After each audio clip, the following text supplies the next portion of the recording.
Hello, welcome to the Alpha Shift podcast. I am your host, David Kruger. I have with me a good friend today who is an expert marketer, and he, just like your host, is a fanatic about personal development and self-improvement. I'm here with Colin Campbell. He is the founder of Formula Publisher. He helps small business owners clarify their unique selling position and communicate it in a book, and use that book to attract new prospects, clients, and customers. There will be a link to Colin in the show notes. Colin, thank you for being with us today. Dave, what's going on, David? I am, life is good. I can't complain. I'm glad to have you here with us. We are going to talk today about, we're not talking about marketing or our professional stuff. We're talking about who we are as men.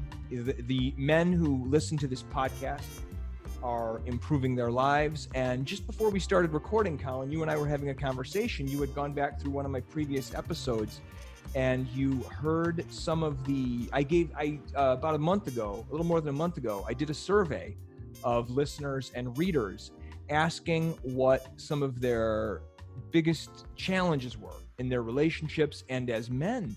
And some of these things were kind of surprising, weren't they? They were, yeah. Yeah. What are some of your impressions? Well, the first thing that was you had said was erectile dysfunction was the number one problem that the majority of the people said on the survey. And I had recently read, have you ever read John Sarno's book, Healing Back Pain? I have not. So his synopsis is that the medical community only focuses on physical attributes that lead to pain. So you like throw out your back and then you feel pain. Okay. And what his premise was that even when these people get surgery or they take medications, that they don't solve their pain. Okay. The pain comes back, keeps coming back. And what he proposed to his clients was that it's repressed anger that gets stuck in the tissues. And when you review your anger and you accept it and find out where the source is, your pain goes away.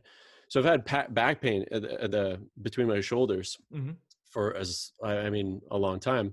And I thought it was related to an injury. And I read this book, and I have shifted anytime I feel this pain come on, accepting this anger and looking at the pain through the lens of repressed emotion has diluted, or not diluted, but literally dissolved this pain in my back.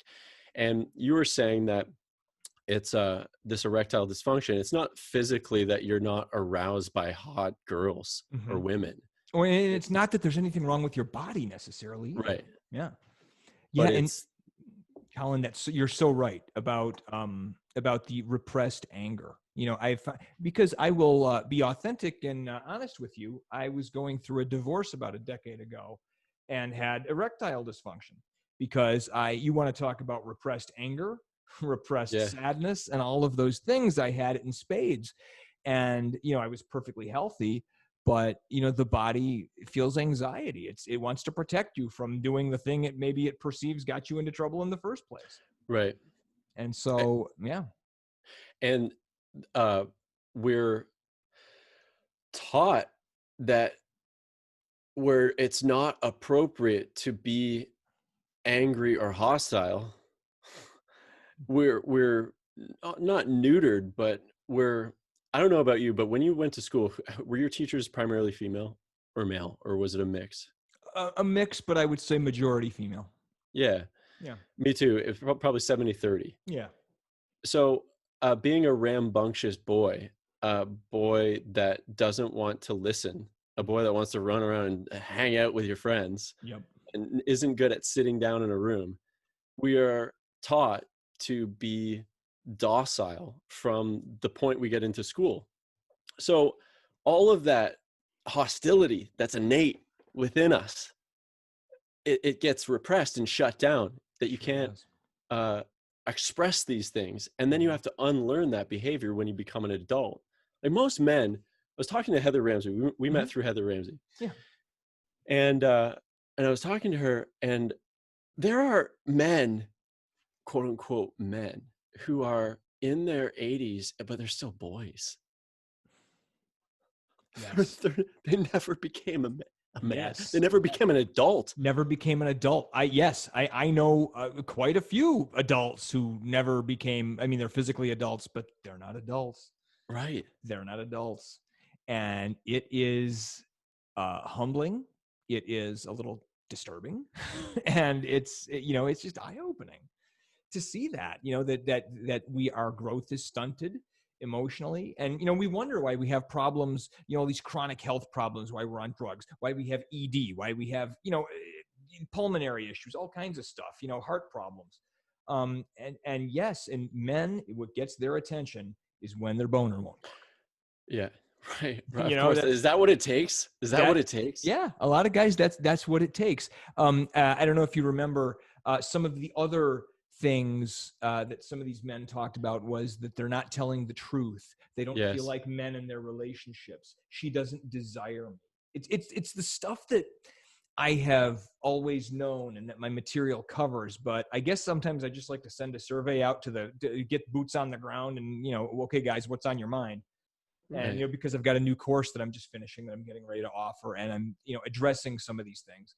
Great. And in fact, I got an idea for another course that I'm going to start immediately doing. That's going to really help and be a complement to the first one.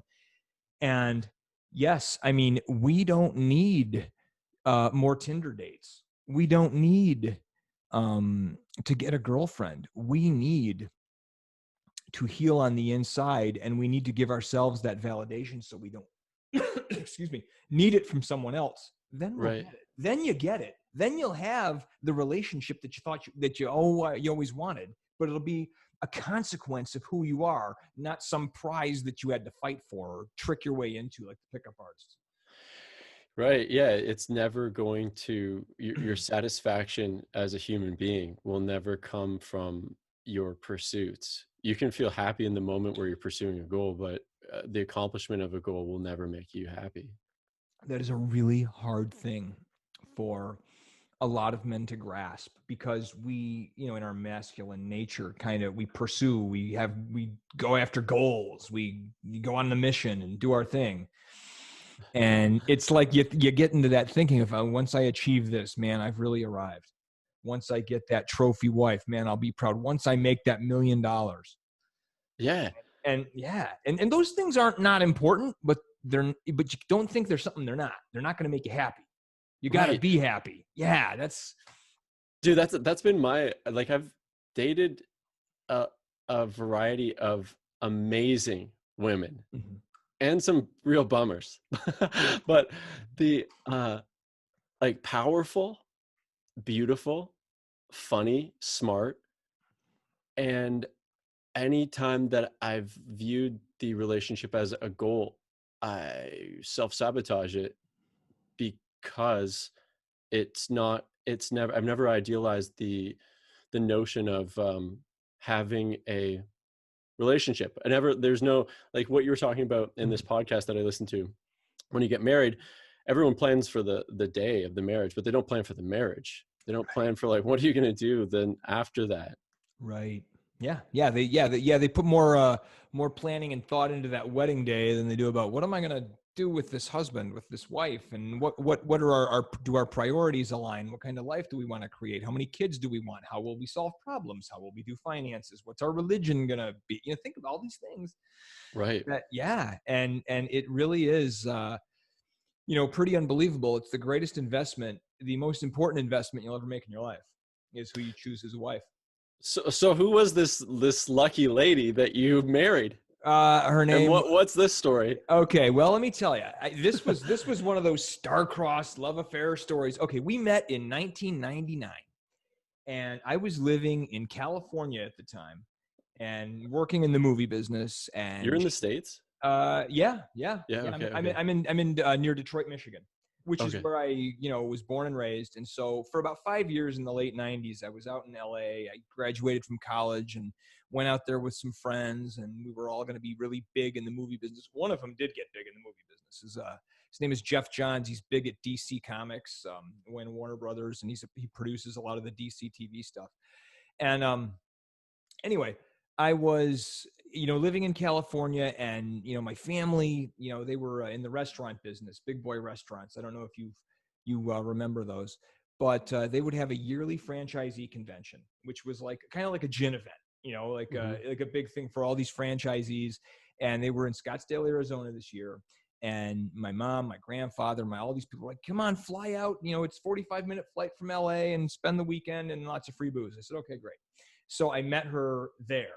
She was working for one of the vendors for the company, and we just boom, clicked, star-crossed, and she was hot. She was this cute blonde, and I was just like, and that was about all it took for me. I was in LA, which has its fair share of hot blondes, but it was the most brutal dating marketplace on planet Earth. And I was this, working, minimum wage production assistant jobs in Hollywood. And so, you in LA, you got to have a house in the hills or something. And, that's how it works. And so I met this beautiful girl from back home. We hit it off. And about a month later, I grabbed a flight home to go see her. And so we started seeing each other long distance for, almost a year. And then I just decided to move back. My Hollywood wasn't really making me happy anyway. And so I moved back to Detroit, got into the family business, and we were ultimately married. And we loved each other. The sex was great, but it wasn't a great match. And so there were challenges almost right from the beginning, different ideas about life. We ended up being married for about 8 years. There was a 8 years. I mean, 8 years. Yeah, it was not like a flash in the pan, Colin. And was it brutal? How long was it brutal? It was up and down. There were times when it was really good, and there were times when it was kind of brutal. And the last 2 years were pretty bad. Yeah. And it was just and it was a matter of her falling out of love and me trying like hell to make it work. And finally I just said, forget it, because she wasn't putting forth the effort, was never going to put forth the effort. And I just set it down. And, she's like, I just don't think I can be married. It's me. It's not you. Of course it was me. And believe me, all these things you read about, it happened to me. And it was just emotionally devastating, oh man, total rejection. Oh, and then we get divorced, and then she comes and hangs around. It's like she's still uncertain and leave. Oh, yeah, no, she'd keep coming around and playing with my heartstrings. Oh yeah. Yeah. This was like in 2008ish, and 8, 9. And yeah, it was horrible. And so, but she just, it was a reflection of who she was. It's like how much someone loves you isn't a reflection of you. It's a reflection of them, because when you go to a marriage, you have to ask yourself, how much are you going to put in and invest? Not what can I get from this person or get out of this? And, this is, there's a great coach out there. Her name is Suzanne Venker, and she coaches women. She calls herself like the anti-feminist, and she's great. She teaches women some more, traditional, ideas about marriage but it's really more about it's about giving more than you receive, and about, that motherhood is an important job and don't poo-poo it and stuff like that. And so, we couldn't have children. She had a medical issue that precluded it. So that never happened. And quite frankly, my inner guidance system, I knew that adopting or pursuing that with her would have been a bad idea. And so I was not open to it. And I think that was a part of why we started to grow apart, because there wasn't a mutual sense of, we want to go in the same direction. Mm. So we finally parted ways, and my boner won't work. I have just been through war. I have PTSD. And so, what'd you do? Slowly started coming back. The first thing I did is I started researching everything I could on the internet about relationships, about women and sex. And I found this guy who later became a good friend of mine, and I worked for him for a while, doing copy work and stuff. David Shade, masterfullover.com. And he's a guy he's about 20 years older than I am, but his story was very similar to mine. His divorce was, again, about, almost 20 years prior to mine, but he went through a very similar thing. His wife was cheating and he had 2 small kids, and it was just bad. And, and so he did, after he went through all of that horrible shit, he made a commitment to himself. He was going to figure out how sexuality worked, how women's minds worked. And so he's very almost clinical about it. He's an engineer. He was an engineer before he retired. And so he thinks like an engineer. And so it's very like, okay, do this, then do this, then do that. I'm a little bit more naturalistic about it, but he figured out that women love sex, that they have fantasies that are deeper than anything that we could imagine, but they are emotionally complex. And they shut down easily if they don't feel trust, if they don't feel strength from a man, and not feeling strength from a man can be if you're just in a pissy mood and start yelling at her over some domestic thing. This happens, and then the husband wants to like have sex later on that night and hasn't been warming her engine up. I hadn't heard any of that stuff before I started studying this guy's materials. And so that really brought me for the first time to a new level of confidence in my future relationships, that there was a sense of, I know I don't have to chase you for sex. You want the nookie as bad as I do. And there was also a sense of a value exchange, meaning that, I was doing something, I was bringing value by knowing this stuff. I was bringing value to a woman's life, and, giving her something that she's desperately wanted, but that most men are clueless about. And so, my confidence in that area started to go up. And then I was reading other authors and learning more about the dynamics of masculine and feminine energy. I mean, this was like the greatest defeat of my life. I mean, I had my rosy notions of how, relationships worked and happily ever after and everything was magical and whatever the hell a kid believes, who doesn't know better. And so it was like taking the red pill in a sense, like in the Matrix, it's like, oh, wow, the world is not what life and, human beings and women, it's not what I thought it was. And so I had to reacclimate all of that. And immediately my relationship started going a lot better. I played around for a lot of years. Then I got into a relationship with a lovely young woman who's significantly younger than me. We were together for about 5.5 years, and she was about as opposite from my ex-wife as anyone. She was much more introverted and intellectual, and she was great, but the same kind of thing. It was almost like I repeated the pattern in a way. It's like, she didn't like cheat on me. There was no drama in that regard, but she emotionally kind of closed up and kind of went on her own way. And I decided that was never going to happen to me again. And especially this year, it's been a deep dive in terms of a spiritual awakening, you can almost say. Mm-hmm. And so they've all been great. I wouldn't give any of these relationships back, not even my ex-wife. God bless you, Anne. Thanks for everything. But it's just, that's how we learn. It's through contrast. And so, yeah, and that's why I do this. That's why I do the Alpha Shift. That's why I'm able to be a space for these guys, because believe me, dude, I've been through it.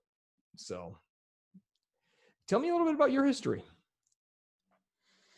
Well, on that note, on this year, mm-hmm. March was like a global smack in the face for a lot of people. Yeah. And that I realized that I went to the grocery store and a bunch of pasta was gone. And then I started really thinking about how our existence, we're not entitled to our existence.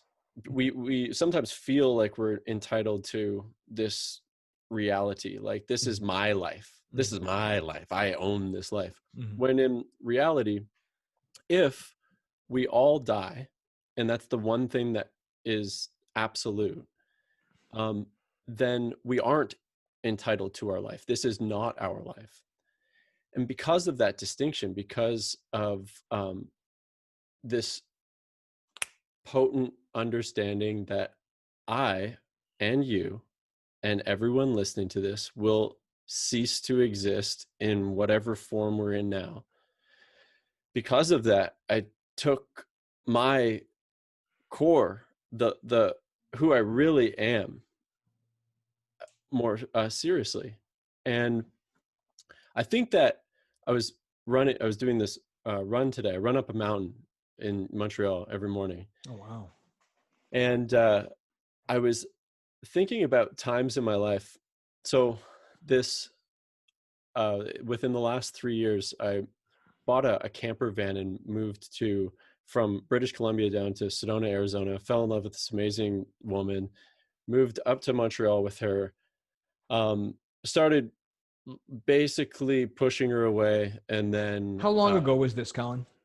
how long ago? Yeah. 3 years ago. Okay. 3 years ago around this time. Okay. Or two and a half. Okay. Yeah. So I basically it's interesting. I was a taker in this relationship. The taker. You were the taker. Okay. Oh, I was the taker big time. Not emotionally needy, just needed from her, because it was kind of didn't feel like I could handle it, because she's a lot to handle. She was spicy and hot and huge personality, sucks all the energy out of the room, and people love her. Okay. People fall in love with this girl. I couldn't handle this girl, so I do what not all, but when you can't feel like you handle something, or your self-perception says I'm not worth it, what's the easiest thing to do? It's to make her wrong, make it her problem, push her away. If I can just push her away and make her break up with me, and then it's not my fault. So that's what's been done to me. See, you were like the opposite of my last girlfriend and my ex-wife, and because I was always the giver. Okay. And they wouldn't, and they were clearly checking out, but they wouldn't break up with me. I had to file for divorce. I had to break up with the last one. So you're giving me some insight. That's what happened to me.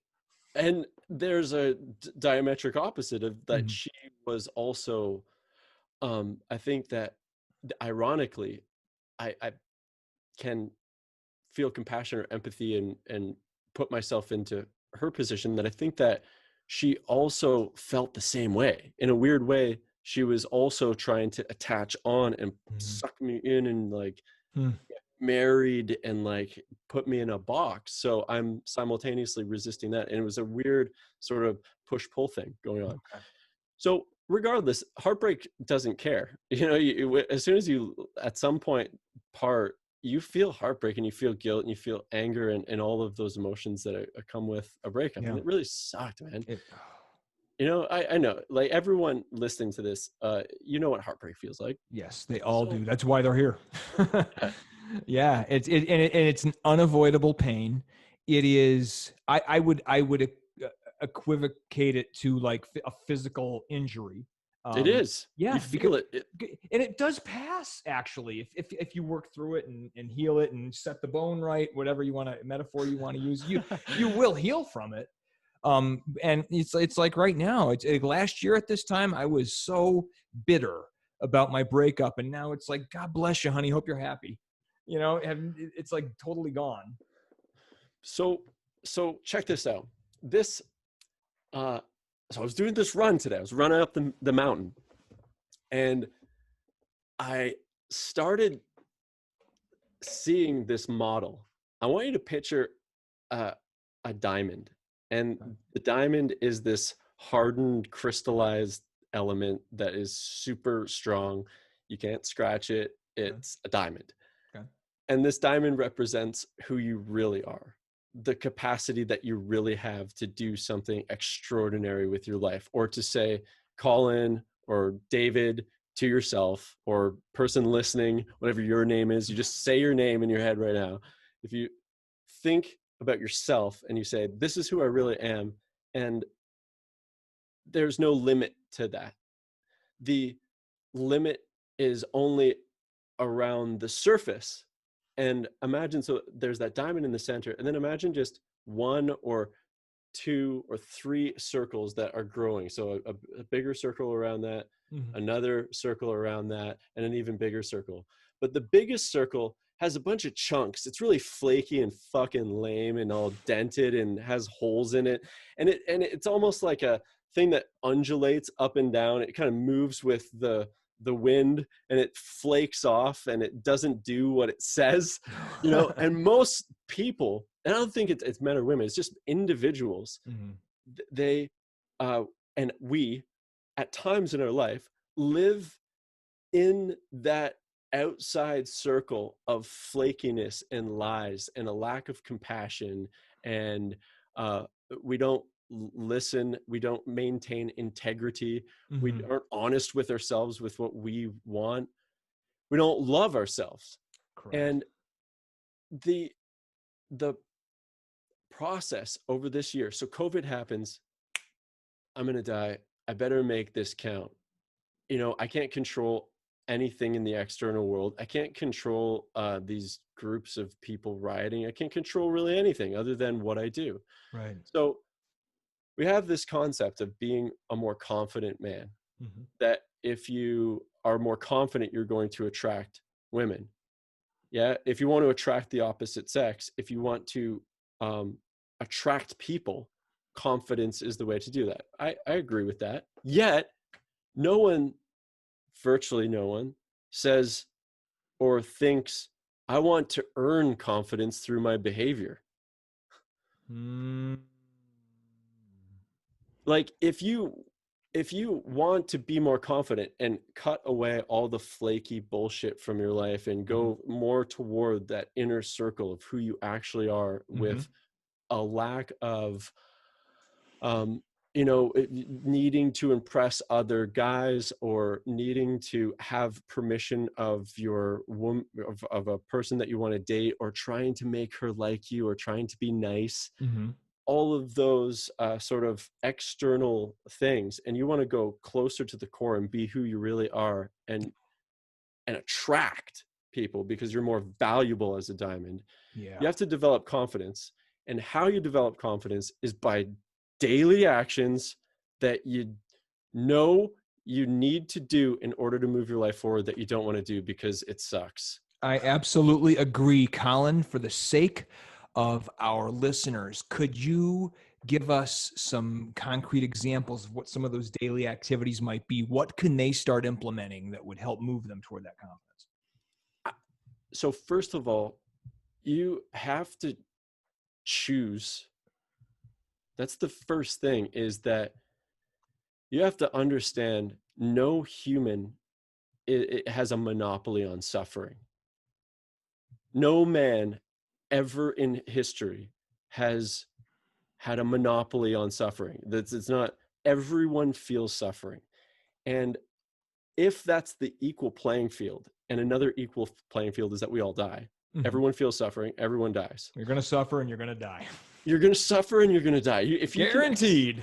If you can accept that, you can say, you know what? What's the difference then whether I go for what I want or not?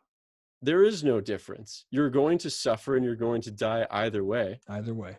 The question is, do you want to suffer and die going for something that you think is important? So that's you choose. You say, you know what? I'm tired of being a victim. I'm tired of feeling sad. I'm tired of feeling like this woman walked over me, or that I'm tired of lying to myself. I'm tired of seeking the approval of other men. I'm tired of this. I'm tired of that. And then you say, it's me. Yes. It's me that takes the action. You know, there's the political debates going on right now. And I was talking to this person, and she was saying that how much she wants one of the candidates to win. And I was thinking, like, you know, whoever wins, is it going to make a difference to what time I get up tomorrow? It's not going to make a difference how many books I read. It's not going to make a difference how many people I call in the day to move my business forward. So whoever is in office really has nothing to do with my daily performance. And it has nothing to do with yours. If you want to get more distribution for this podcast, it's a matter of asking who are the people who I can get onto their podcast. Yeah. There's a set series of actions that you can see in order to grow the subscribership. Yeah. And you can measure that. if you want to be more attractive to the opposite sex, then what's the measurement of that? Can you have more conversations with women without having some alternate expectation? And set your performance criteria for, hey, I just spoke to this person, asked her how her day was, listened to her, and said, well, I hope you have a great one. Yeah. And didn't think. And then you have enough of those repetitions, just like a push-up, and you're going to develop the capacity to communicate with women. You know, it's funny without an agenda, without having an agenda. And that the energetics of that it's crazy that, you know, when you speak to a woman and don't have an agenda, that is potentially, if she's a right match and she's actually looking for someone, because you're looking for someone who's looking for you. Right. Yeah, exactly. That is an energetic match, and it's very attractive. Yes. When you don't have an agenda is the time that it clicks. Yes. So that's on the mental, that you need to command yourself to say, Colin, you have a center that is courageous and brave and does these things, and I know you feel bad, and you talk to yourself however you, if you need to bully yourself, then do it in that moment. If you need to be compassionate and say, I understand you, to yourself, that you feel fear, that you feel shame, that you feel guilt, and it's scary reaching out to that prospect, or it's scary reaching out to this woman that I like and asking her on a date, right? And then not caring whether, and being very clear about, like, hey, would you want to go on a date? Because, like, I don't want to be friends. Right. Yeah. It's not about hanging out. No, let's go out on a date for real. Yeah. Yeah. So and whether she says yes or whether she feels that raw attraction isn't my, you know, it's not, I can't control any of that. You can't control that. It's not your concern. Yeah. It's not. Yeah. So oh, I know exactly what you mean. And you know, this year has been a wonderful exercise, you know, just to talk, you know, you're talking about things you can control and things you can't control. Yeah. I have found that in terms of the world situation, and it's been very distracting, and I've had to really hone in on, okay, what can I, you know, I can do what I can do to be aware to the degree that I think I need to be aware of what's going on in the world, but that's not going to expand my wealth. It's not going to make my life better. Yes. You know, I need to focus on those things. And so it has been the biggest challenge I think ever this year, is to get focused on business, to get focused on my life, to get focused on my subscribership, you know, who is really, you know, interested in improving their lives and their relationships. I do think that the world is going to survive, and that we're going to, and that next year and the year after, we're probably going to want, you know, relationships with great women. So this is worth continuing. Yeah. Well, if you've been to, like, I was in Vietnam 2 years ago, and when you're in Vietnam, you can stand at the top of this giant building, and you look out, and it's like all city, and you know, at some point there's some prehistoric, like, coolness. Yeah, right. But, like, you look in America, like in the Americas, in United States and Canada, man, we got a lot of green space. I think we're going to be here for another couple thousand years before the human race is all over. Yeah. Yeah, I think we're gonna be good. Yeah. So, the other thing so that's the mental, emotional. Choose what you want, man. Yeah. You want, like, what are the criteria of life? Money was one of them. It's a resource. The environment you live in. So where do you live? How do you dress? What do you eat? How do you exercise? What do you want to weigh? Do you want some abs? Like, you just choose. You can look at the universal menu and be like, I want some abs. Okay. And then the payment is, okay, you got to do some sit-ups. Yeah. Like, on the right side of the ledger, you're like, oh, I'd like to have some abs and biceps, please. And you're like, you just look over. Okay, well, that equals, 100 push-ups in the morning, and please make your payment. Yeah. Make your payment. Do those 1,000 crunches or whatever it's going to take. Yeah. So there's that. So there's everything that you want is just a ledger. You look over to the other side, you're like, okay, you're going to have to do that in order to get this. That's on the choosing side. So you select what you want. And then the other thing is doing it. And on this point, it's pretty simple. Dude, I wrote this post today. I've never liked how months have, you got like June, the marginalized month. June, it's like a little pitiful. It's only got 28 days in it. It's like born like a preemie baby of the months. Right? And then you got like October, who's like stolen a day, a couple days. December's like, give me a day from, let's beat up on June. And they all stole a day, and yeah. So if you take 365 and divide it instead by 5, you have 73 units, 73 weeks of 5. And this shift in my perspective of time, if I have no weekends, if there's no such thing as a weekend in my world, and I can have 73 weeks, that's 21 more weeks than the average person has, because we have this thing called the weekend, but it's kind of like this blank space where, oh, I'm going to go to sleep now. Right. Or the perception of a weekend is ridiculous. So you can carve out another 104 days out of your year if you start thinking in terms of 5-day sprints or 5-day increments as your week. Okay. What you do is you select from the menu of life what you want, and you say, that's what I want. And then with your 5-day increments, say, okay, of this 5, I like this better than the 7-day week. I just figured that 365 divided by 5, it's a handful, 10 days. It's like 2 hands, and grab stuff with my hands. It's a nice analogy. I like it. Okay. So, and then you just do the work. You get on the podcast. This was one of my missions. It's like, I want to do more podcasts.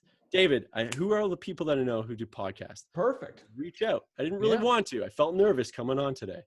Oh, no worries. No, I was happy to have you, and you're such a great guy, and we have great conversations. I was delighted when you reached out. I'm like, that'll be perfect.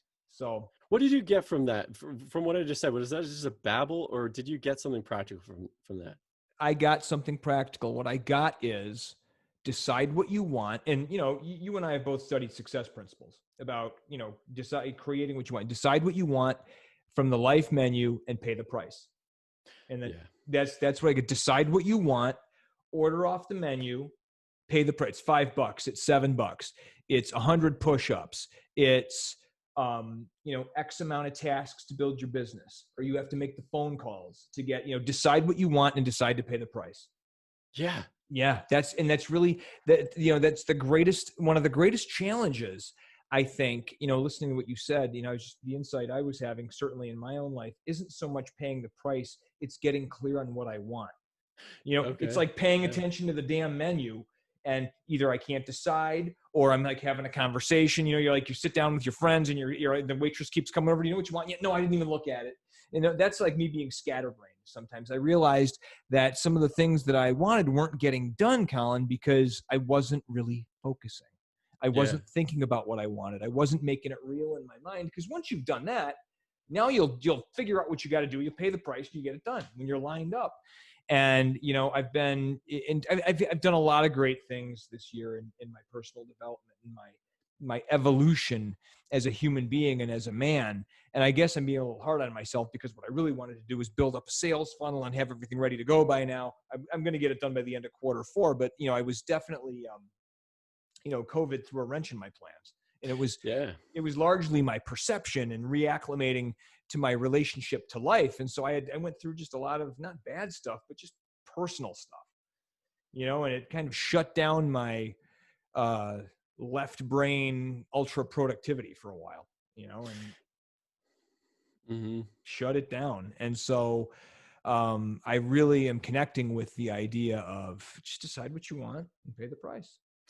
And the other part of that too is that the ledger continues until you win the price. Once you choose, you can't really know the price until you get it. Like, you have to, on a daily basis, be making those readjustments. I had a misconception about productivity that you could do a plan and then start, you go into, why is it that we sit down at some point of extreme pain You usually sit down and you're like, I don't feel productive. I don't feel like I'm getting what I want. Mm-hmm. You plan something out, and then for 3, maybe 5, maybe a week, you start implementing it. You feel good, but then you get distracted and stop making progress.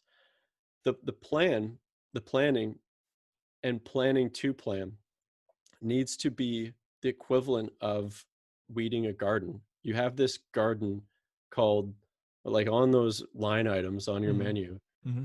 Each one of those, you need to monitor this stuff on a constant basis, on a daily basis. You have the book where you're writing the 3, 5 tasks, and you're crossing off the tasks from the list on a daily basis. Okay. And just acknowledging what your behavior objectively is, just taking account of your daily actions, is the thing that keeps us focused and moving forward and doing those things. And then if I am not getting what I want, I can just look at my ledger and say, well, you're not earning it. Right. You're not paying the price. You're not paying the price. And that pain is good. If you feel ashamed of yourself, if I feel ashamed of myself because I didn't do the work, if I didn't, we have this term called deserving self-respect. We don't deserve self-respect unless you do something that warrants it. If you're sitting at home and you want to get rich and you're stroking a porn all day and you're fucking off and not doing anything, you deserve to feel ashamed of yourself. Yeah, you deserve. Yeah, because you need to have that fire under your ass sometimes, I think, to get moving. Yeah, right. You deserve to. And yeah, sometimes the only thing that's going to get you moving is the pain. Oh, yes. Man, God, I'm in the basement stroking off the porn, and I'm broke, and whatever it is, whatever your situation is, sometimes you have to confront it, and this is very hard, Colin. Some people don't. Sometimes we don't want to confront it. Yeah, no, that's when it just switches. It's not this. Oh, well, maybe I should take up a nice drug addiction, or maybe I should alcoholism. Alcohol, drinking, whatever can distract us from that pain. You have to feel shame and say, "Man, I'm sick of this. I'm sick of being. I will die at some point. Yeah, and at some point, the only thing I'll be able to do is review my life and say, did I go for it? Yeah, and if that." You have to, because that's the crazy thing, is that there's no one key.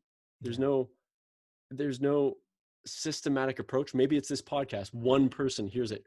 Something clicked. I would like to clarify, Colin and I are not advocating for self-hatred. just that negative emotions will occur. And when they do, use them. They're a gift. That shame, that horrible feeling that you feel when you look at your situation, and you don't shirk away from it. Confront it. Confront it.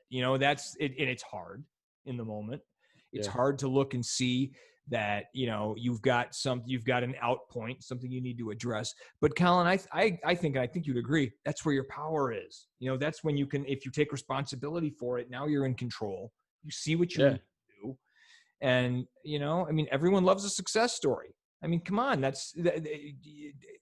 I know guys who are the steady Eddies, who, they listened to their parents and they were good kids and went to medical school, and now they're doctors, and they've got like a nice wife and the house in the suburbs, and nothing much ever like shocks them. And I'm like, I know guys like that. And it's like, man, my life is like a movie compared to, but it's like, the contrast is a gift.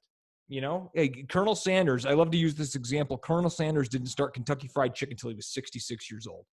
That's crazy. Yeah, I know, it's unbelievable. And he was from a past generation where you were dead by 66. And I bet he could get a boner. Oh yeah, right. He could get a boner and start a fried chicken chain. He started a fried chicken chain with a boner. Yeah, with a boner. Yeah. And so it's like, you can, and because there are people in their 50s who, maybe they built up a wealth or had a great career, and then like they bottom out, they lose all their money in the market, or their business goes bust, and they want to kill themselves because they're like, I can't start over now. Yes, you can. Yes. Yes, you can. And it's a bummer, but sometimes life just happens. And so even though, you're broke, you're in the basement, remember, even when you have all the money and you have the stuff, those things can be ephemeral. Back to where we started the conversation early, it's your value is within, your power is within. Your sense of safety, it's only going to come from within you. Nothing in the external world will ever really make you safe. That's an illusion. Yes. Yeah. Can I give a couple of tactical things? Yeah, by all means. One of the greatest habits I've developed over COVID is waking up at 5 a.m. That's it. That's a great one. Wake up at 5 a.m. I've been stepping it back now. So my alarm today went off at 4:20. Okay. And then I'm stepping it back. I want to get to 4. But the realization that I had about this is that waking up early isn't hard. Going to sleep early is.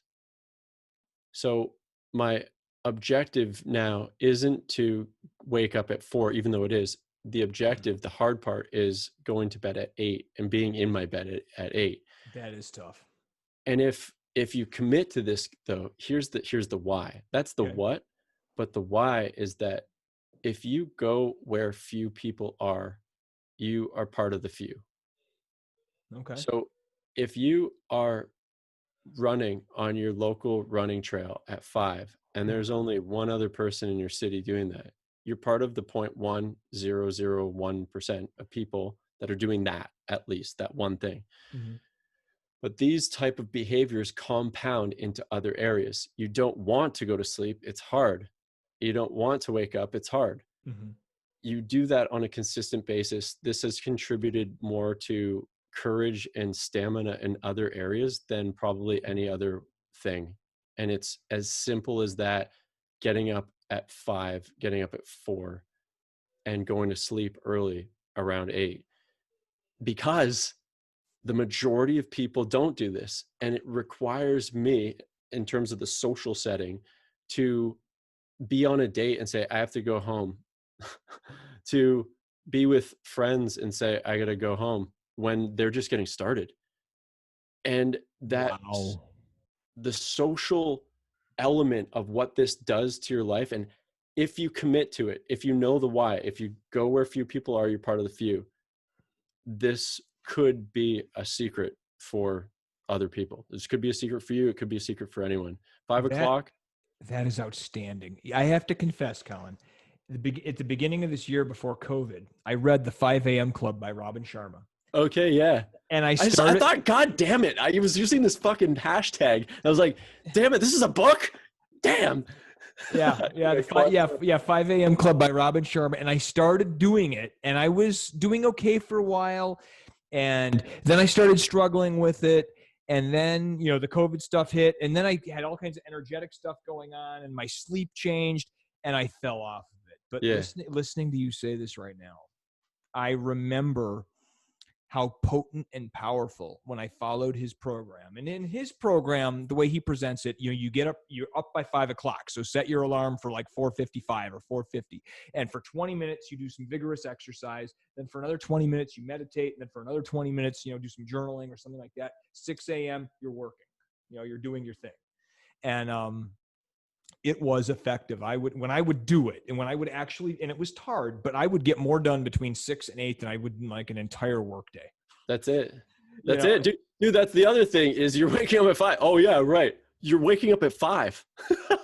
Dude, you're getting to work and producing more before people are, I like the image of like people are getting out and like, I gotta get some coffee. And it's like, I've already won.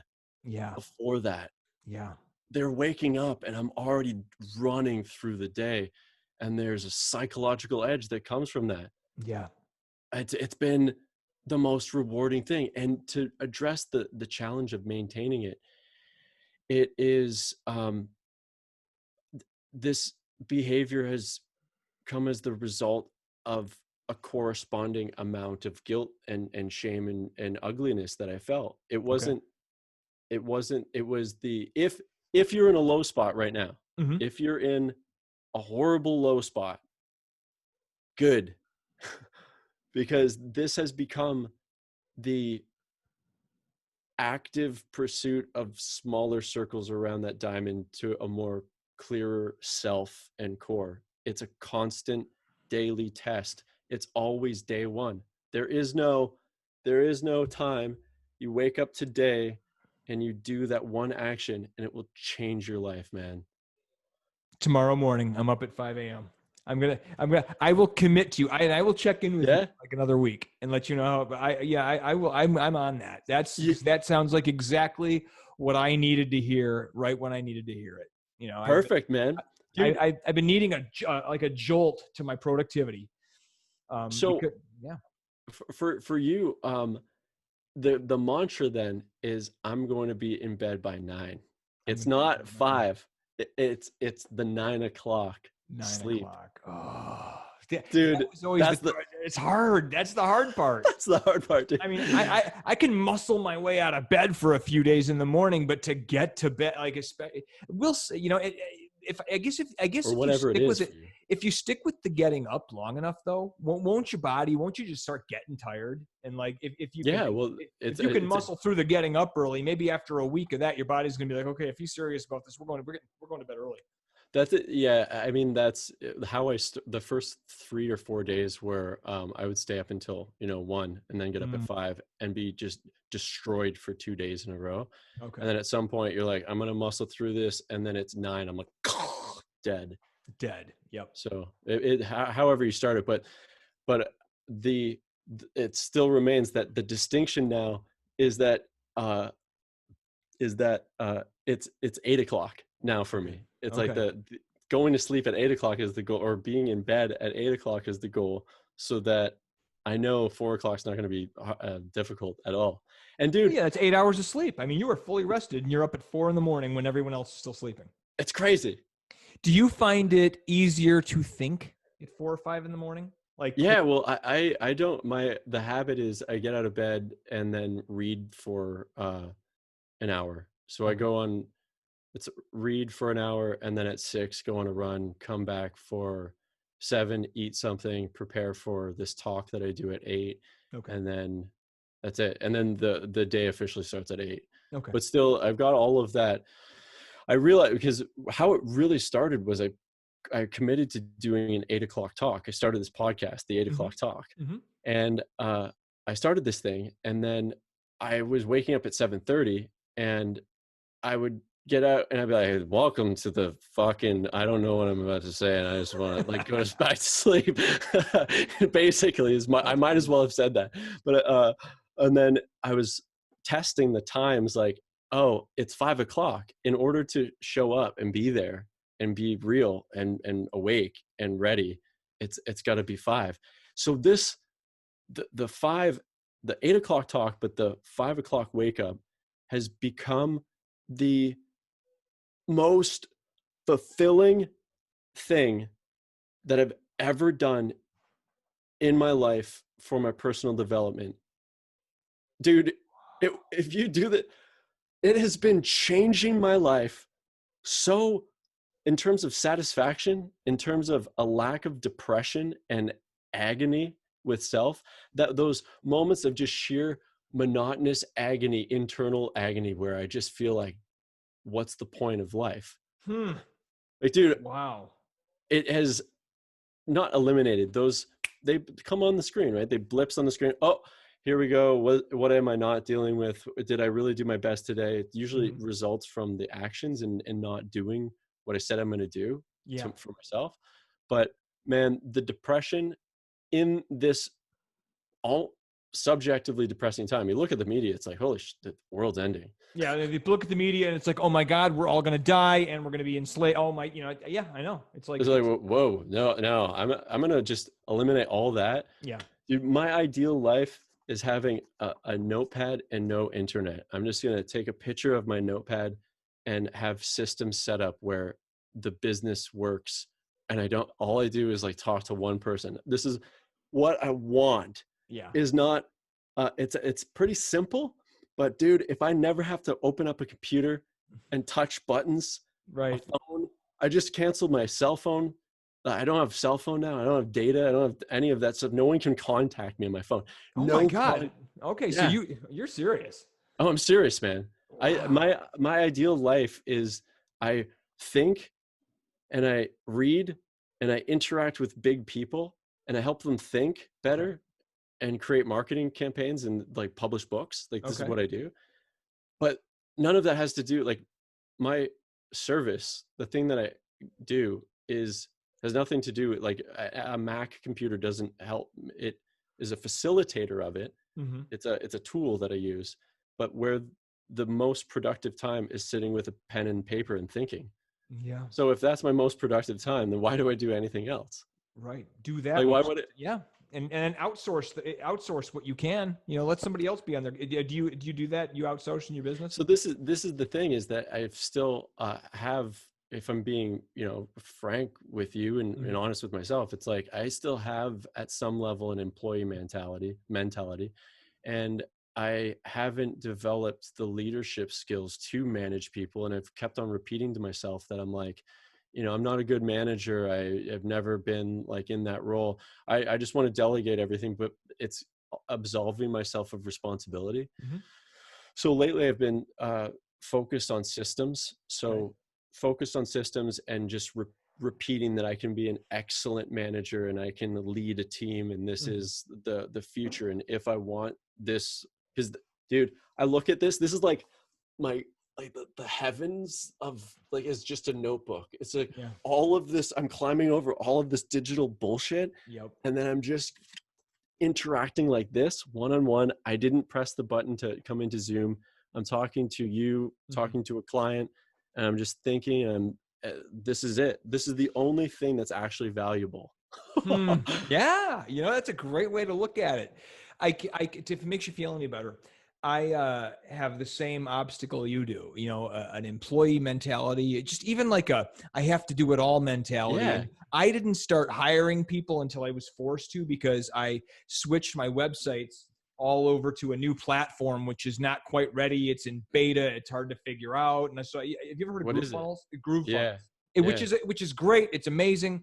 And they have this unbelievable offer. I could get GrooveFunnels for life for less than what I was paying for a year of Kajabi.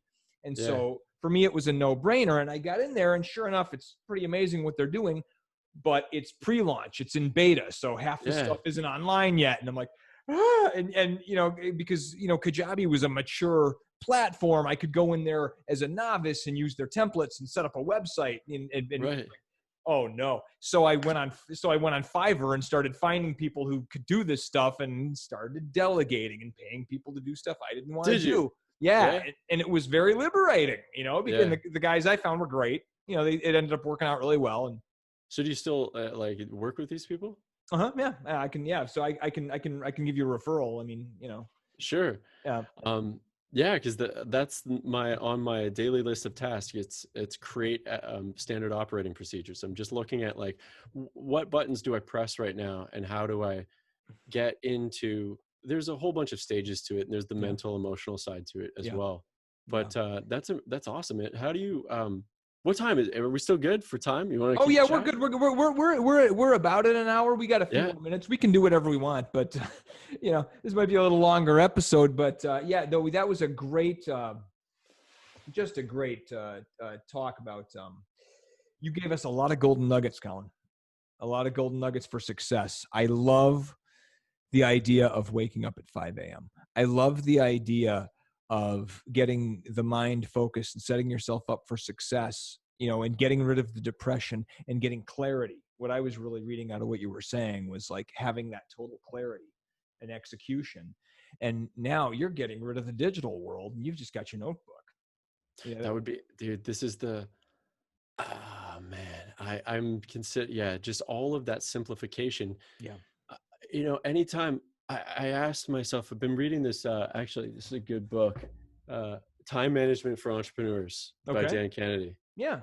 Okay. and he's ruthless, man. He's brutal with his time, and I want to model that. There's certain people, he's not the type of person that I'd model for like compassion or like love. He's not a kind of Sure. curmudgeonly guy, Right. but in terms of just ruthless pursuit of time and being precise, I think that there's just controlling what you can control. If you can't control so much, then what you can control is at least you. If you can't control you, then you can't control anything. You can't control it. I'm gonna wrap up for the listeners, and because what a great, that's the theme.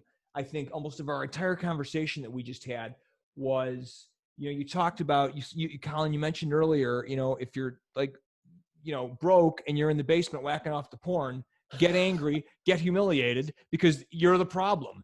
And to bring it around full circle to taking full control. For those of you who don't know who Dan Kennedy is, Colin and I both work in marketing, and Dan Kennedy is about one of the most powerful, lucrative copywriters and marketers that has ever lived. God rest his soul. I believe he's gone now. No, he's still alive. Oh, he Dan almost Kennedy died. is? Oh, he almost died. Okay. Yeah. All right, Dan, glad you made it, buddy. Sorry about burying you before your time. But, it's if you want to be, for me as a marketer, if I want to be Dan Kennedy, I might want to consider doing what Dan Kennedy does. Yeah. Being ruthless with my time. Colin, I think you gave us some great recommendations, particularly getting up early and taking charge of your day. There's a lot of decision-making that takes place with that. And, a lot of taking responsibility. I'm going to get up at 5 a.m. I'm going to read for an hour, or Robin Sharma's procedure, which also takes an hour, and then start my day, whatever that is. Perfect, man. Dude. I'm so happy for you. I'm going to do it. I mean, because that was like, that was, when you said that, Colin, that was the reminder I needed to hear, because I've been at a place where I want to be getting a lot more done and I want to feel better about it. And this is kind of how the law of attraction works. I talk to the guys about the law of attraction a lot too. You put the intention out and the universe will throw you someone who smacks you over the head and reminds you what you need to know. And now you know what to do. Thank you. That's what you were, Colin. You just came out and smacked me in the head and reminded me what I need to do. Dude, I want you to take the test though. Is success with this process, if you're making this commitment now, success with this process is this. A year from now, looking back from, what is it today? October 2nd. October 2nd, 2020. Imagine it's October 2nd, 2021, and you're looking back over this last year and you say to yourself, man, I got up at 5 every morning this year. If you can do that, if you can do it for 90 days, it's going to change your world, dude. I'm doing it. It's the desire has been there. The desire is not necessarily to get up groggy at 5 a.m. The desire has been to get everything done that I want to get done, to be as effective as I want to be. And changing my procedure is exactly what I need to do it. So thank you for that. And my pleasure. And thank you, Colin, for all of the wisdom that you shared with myself and the audience. We all thank you. I'm going to ask everyone who is either listening to this podcast or if you're watching the video on one of our many platforms, please leave a message in the comments. Let us know what you thought of the podcast. If you have any further questions for Colin, please leave a message in the comments, and I will have links to his websites in the show notes so you can check Colin out and see what he does. Colin, thank you once again so much for being with us. It's been a pleasure. My pleasure, man. Thank you. All right, great. And we'll see all of you next week.